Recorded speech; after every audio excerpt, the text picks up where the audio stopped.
Hi, it's Mat McLachlan with a very special invitation to join me in Gallipoli. For the first time, my signature tour is going to Gallipoli, and in May 2025, we're going to spend 10 days walking in the footsteps of the Anzacs on the most iconic battlefields of this most iconic campaign. And joining me on this epic adventure is the one and only Peter Hart. You've read the books, you've listened to the podcasts, now walk the ground with Peter and me. Now, this is a one-off tour. It's the only tour I'll be personally escorting in 2025, and having Peter Hart with me just makes it all the more special. I have no idea if we will ever run this tour again, so don't miss the chance to join us in Istanbul on the 21st of May, 2025. Visit battlefields.com.au for full details, and I look forward to seeing you in Gallipoli. This Halloween, ghoul all out with Instacart. Whether you're hunting for the perfect costume, eyeing that giant bag of candy, or casting spells with eerie decor, we've got it all in one place. Download the Instacart app and get delivery in as fast as 30 minutes. Plus, enjoy $0 delivery fees on your first 3 orders. Offer valid for a limited time, minimum $10 per order, service fees, other fees, and additional terms apply. Instacart, bringing the store to your door this Halloween. A Living History production. This is the Living History Podcast, broadcasting live across the airwaves.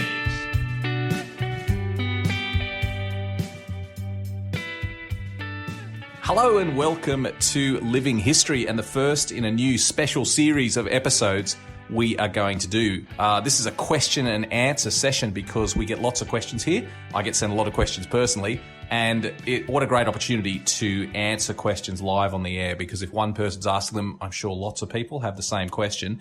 And if you have a question, please do contact us via X or Facebook or our website and send those questions in, and we'll be answering them in future episodes. Asking the questions today is someone I'm very happy to introduce. You actually know her work very, very well, because she's involved in every episode we do, but this is her first time actually on the air. It's our producer to the stars, Jess Stebnicki. Jess, how's it feel to be actually on the air for the first time? I'm so excited, Matt. It's so exciting to be on the air with you. I'm usually behind the scenes, so this is a great pleasure. And we wanted you to come on. You get sent a lot of these questions directly yourself, so a great opportunity for you to come on, engage a little bit more with the listeners and ask the questions. So why don't we kick off? We've got quite a few interesting questions to start the first episode with, so let's kick off with the first question. I love this question. I was at the South African Memorial at Delville Wood a few years ago and took a photo that has a white shape in it that looks like a soldier. Have you had many spooky experiences in your visits to the World War I cemeteries? Okay, that's a really good question. So the South African Memorial at Delville Wood, firstly, what a fantastic place. We don't go there often enough on our tours, but I like going there whenever I'm over on the battlefields of the Somme. It was just an area of absolute destruction that was fought over by British troops throughout the Battle of the Somme, but in particular, the South African Regiment came in and captured it. And after the war, built an absolutely astonishing memorial. It's incredibly spectacular, which tells the story of the South Africans. And the wood is very spooky. There's still lots of trenches. Most of the wood has regrown, but there's a couple of original trees that were there during the fighting that still show the scars. So just a really special place to visit on the battlefields, and one that perhaps doesn't get visited as often as it should. I've taken lots of photos at the memorial, at the South African Memorial. I've never seen anything that looks a bit spooky. In terms of paranormal things on the battlefields, ghosts and things like that, I wouldn't say that I've actually had any experience of anything paranormal, which is surprising because you'd think if ghosts exist and if they haunt the place where they died violently, there'd be ghosts absolutely everywhere. I haven't actually seen anything like that, but I've had a few what you'd say are eerie experiences where I felt a really strong link with the history. I remember one night I was actually both of these have occurred with my dad, which is extraordinary. So maybe he's the link. But one night I was in Albert, a town on the Somme, and we were having dinner, my dad and I, and there was a storm coming in from the east. And as we looked to the east, we could see the rough outline of the hills that were almost the front line, and there was lightning flashing over the top of it. And just for a brief moment, I had an insight into what it must have been like for hundreds of thousands of Australians who, not just Australians, but soldiers who came through that town and then off in the distance saw the flashes of gunfire on the horizon. So that was quite a spooky moment. But also, I remember in Gallipoli with my dad, we stayed in the Commonwealth War Graves cottages, which sadly were destroyed in the recent fires. But we stayed there when I was researching my Gallipoli book, and we actually went down to the beach one night and sat in Araburnu Cemetery next to the grave of our relative who was buried there. And it was quite a moonlit, cool night, looking out across Anzac Cove while sitting in the cemetery was one of the most moving and evocative experiences I've had on a battlefield. So no, I haven't seen anything that I would say is ghostly, but I've certainly had those evocative moments that link you closely to history. What do you think, Jess? Are you a believer in ghosts? I definitely feel that when you walk the battlefields, I was lucky enough to go to the Western Front earlier this year, and when you walk the battlefields, just the feeling that you get of connectedness, and it does make your skin tingle just to be talking about the stories and the people that serve there and to walk that ground. The feeling that you get is so incredible, and you do feel so close to that history. But I don't know about haunting ghosts. Well, that's the reason. What you said there is the reason we visit the battlefields rather than just reading a book or watching a documentary. It's why we go and walk the ground, is for that very reason, to feel that connection to history. And you can do it. It is something that you can do. It's not hard to make that leap, and that's why we walk the ground. The next question, that was a great question, by the way. Thanks for that one. The next one is a little bit more related to touring, etc. Let's go to the next question. Next year, I will be in Paris for a week, and I have always wanted to visit the Australian battlefields. Can I do the area justice in just a couple of days, or should I spend more time there? Yeah, it's a great question. It's one we get all the time about how much time you need to allocate to the battlefields to do it justice. And when we talk about the Australian battlefields, we're talking about in the Somme and the Ypres salient in Belgium. We're not talking about Normandy, which is confusing to some people. You can certainly also go to the Normandy battlefields from Paris, but that's a World War II story without very much Australian involvement. So certainly do that if you want to. We send a lot of people to Normandy, but usually when people say Paris and the Australian battlefields, they're talking about the Somme region and the World War I experience, which is further north. Can you do it in just a couple of days? If I had my way, everyone would spend a month up there walking the ground because there's so much to see. You can certainly see a huge amount up there. You can spend as much time as you wanted to. My first trip to the battlefields was 3 weeks, which was actually a pretty exhausting experience. But you can certainly spend as much time up there as you want to. So you'll never run out of things to see. But in terms of a minimum, well, yes, you can do it in a couple of days. If that's all the time you've got, you certainly should do that and don't miss the opportunity. The only thing I would say is that if you only do one part of the battlefields and don't visit all the sites, you won't feel like you've had the whole experience. I don't think you'll come back and feel like you understand the history and the Australian story completely if you only see one part of the battlefield. So if you can, I would say do 3 days. Do 1 day in the Somme, 1 day in the Ypres salient, and then 1 day exploring the areas between them, places like Fromelles and Bullecourt. That's a 3-day tour. So I would say if you can possibly spare the time, spend 3 days on the battlefields.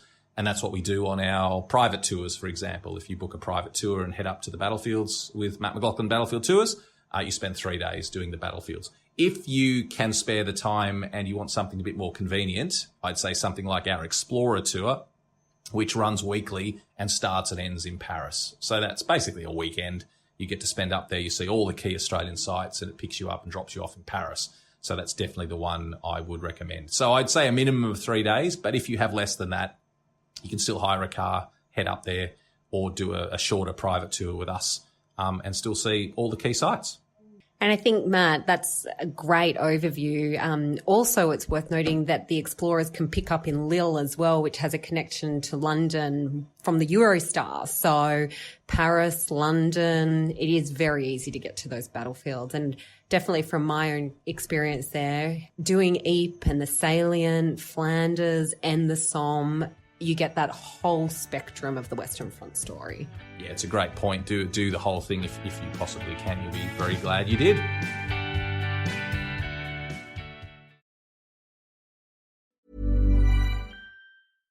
This Halloween, ghoul all out with Instacart. Whether you're hunting for the perfect costume, eyeing that giant bag of candy, or casting spells with eerie decor, we've got it all in one place.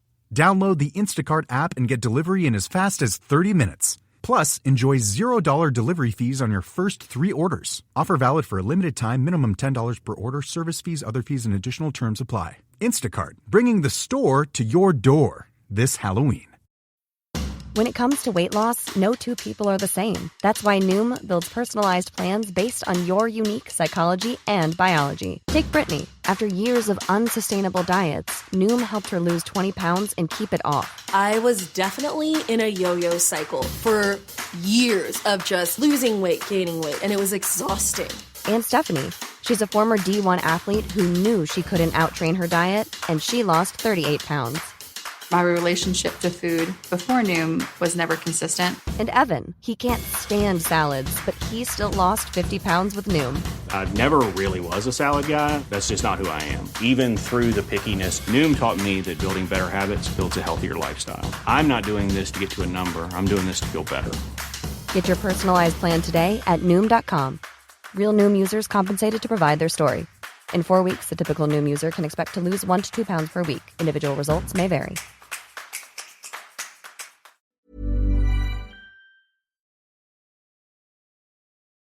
I just wanted to drop a line and say how much I'm enjoying the Gallipoli series that you were running, particularly episode 211 with the Lone Pine and Hill 971 attacks. My grandfather was captured by the Turks during the attack on Hill 971. I've never heard of other POWs from the Gallipoli campaign. Was this a common occurrence?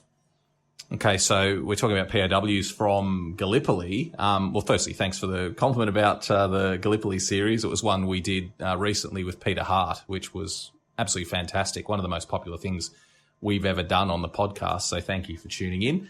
Wow is all I can say. Your grandfather was captured at Gallipoli. This is a very, very, very rare occurrence. It was very tough fighting at Gallipoli, needless to say. And in attacks like that one, the attack on Hill 971, extremely bitter fighting. And because of that, there were very few prisoners taken by either side. The Allies took more Turkish prisoners than the Turks did, as was the nature of the fighting. But it's still an incredibly rare experience. And only something like about 70 Australians, that's 70 Australians, were captured at Gallipoli during the entire campaign, and half of those died in captivity. So to say that your grandfather was captured by the Turks at Gallipoli and survived that experience is really something quite remarkable. And I've actually got a quote here which talks a little bit about the experience. This was a soldier captured at Gallipoli, one of the fortunate ones who survived, like your grandfather. And here's what he had to say about the experience. On our arrival in Constantinople, we were put in prison, 80 of us in a room that would hold about 30, and the place was filthy and crawling with bugs, fleas, and lice. After we had been there about 15 days, we went to Angora. There we were given a sack mattress and a quilt. The rations we received consisted of a loaf of bread, about 1.5 pounds, at 11 a.m. boiled lentils, mostly water. The next meal was at 4 p.m. and that was boiled wheat. We never received much meat. I went there with a party of 44, and after we'd been, there was only 17 of us alive. The rest died of bad treatment in hospital, not enough nourishing food, bad attention, and if you lingered on too long, they would help you on your way. So it's a pretty shocking appraisal of what went on. I should say that your experience in captivity depended on where you were captured and by whom. And some Australian captives were handed straight over to the Germans. And they were generally better treated in the hands of the Germans than they were at the hands of the Turks, but still a very dangerous and a very unusual experience to be captured. When I was writing my Krithia book in the early stages of the landing, 4 Australians were actually captured on the day of the landing by Turks, which was quite extraordinary. So they were the first 4 Australians to be captured in the war, but very, very unusual. Jess, have you, as someone who's done quite a bit of this battlefield stuff, have you thought much about the experience of prisoners of war when it comes to the First World War?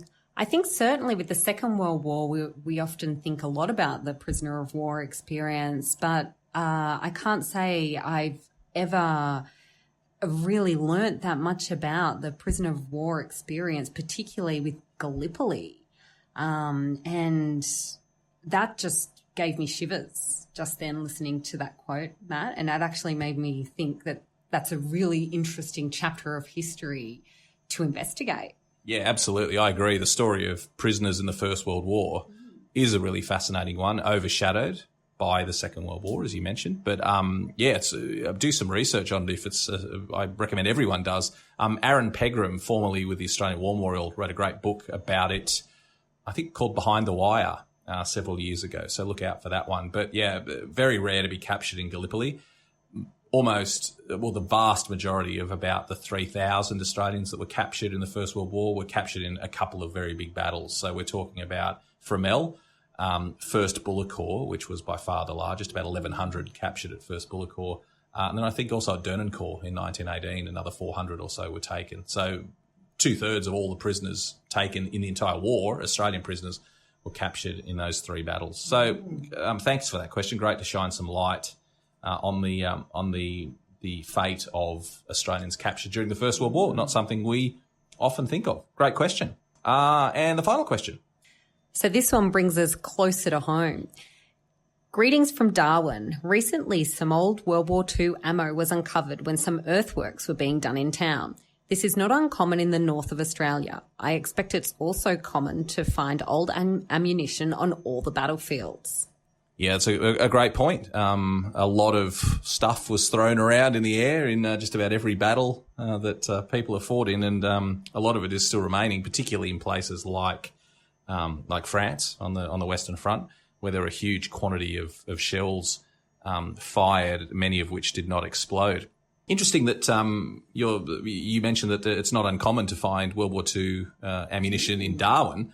There were a lot of air bases in Darwin. The town was very heavily protected after the bombings in February 1942. I should throw in here, if you want to head up there and see those sites, you can on our Bombing of Darwin tour, which goes up every year for the anniversary in February. It is quite an extraordinary place to see how much World War II stuff was going on in the north of Australia. Really quite extraordinary. But in terms of other battlefields, yes, unexploded ordnance is an issue, particularly from the First and Second World Wars. So I've just come back from France, leading a tour in France. We found quite a lot of unexploded ammunition. We found a lot of several hand grenades. There were shells just about every battlefield we went to, unexploded shells. You find bullets and all sorts of things. So if you're going to go to the battlefields, the first thing I'd say is don't touch anything. It was designed to kill, and it still can. And you can certainly speak to a number of farmers in the battlefield area with missing fingers who demonstrate how dangerous this stuff still is. So yeah, a lot of unexploded ordnance is found in France from the First World War in particular. But there's been some recent stories, Jess, about detonations of World War II bombs in Europe as well. So places like in Germany last year, there was a huge explosion in a farmer's field, which obliterated his crop for the year. And then only a few weeks ago, there was a photo taken or video taken from an airport, I think in Japan, showing a huge explosion in the background as a World War II bomb just spontaneously detonated. So it is an issue. There's a lot of clearance work that goes on in the Pacific as well. And I know in the Solomon Islands, the Americans and the Australians do a lot of work trying to clear unexploded ordnance for the area. And an Australian man was unfortunately killed a few years ago assisting in that work. But it does, there is still lots of stuff to find. Perversely, some people enjoy collecting it. And again, several years ago, there was a UK man who was arrested, and in his town in the UK, he had a whole garage full of unexploded shells. He'd collected in France, grenades and bullets and all sorts of things. Oh, he'd collected in France and brought back in the Channel Tunnel, just in his car, in the boot of his car. So they had to evacuate the town while the bomb squad came in and cleared that all out. So, obviously, that's obviously crazy. If you go to the battlefields, be very careful. Don't take anything away with you, particularly if you're going on the Eurostar back to the UK, because you will be arrested for trying to carry stuff on that train. You can't carry it on flights. It's technically illegal to take it anyway. So we just say to people, just take photographs of things and don't touch them and leave them where they are. And in fact, when I was in France, that's what happened. I actually found a very large chunk of a Mills bomb, a World War I grenade, which was perfectly safe because it was from an exploded grenade. But that was at Pozières on the Australian battlefield. So it was amazing to hold that chunk of metal in your hand knowing that had been probably thrown by an Australian in 1916 as he attacked the German lines. So they do tell interesting stories, the relics that you can find on the battlefields, but anything explosive, certainly leave alone. Did you come across much unexploded ammunition and things like that when you did your tour, Jess, of the battlefields? That was fascinating, actually, because it was just there and so visible and so easy to find. On the edge of a farmer field, just walking along, you could just spot the shrapnel in the freshly turned soil. The historian that I was there with lives on the Somme and was talking about how in their garden, they'd be doing some gardening and they would find knives and forks and all sorts of paraphernalia from World War I.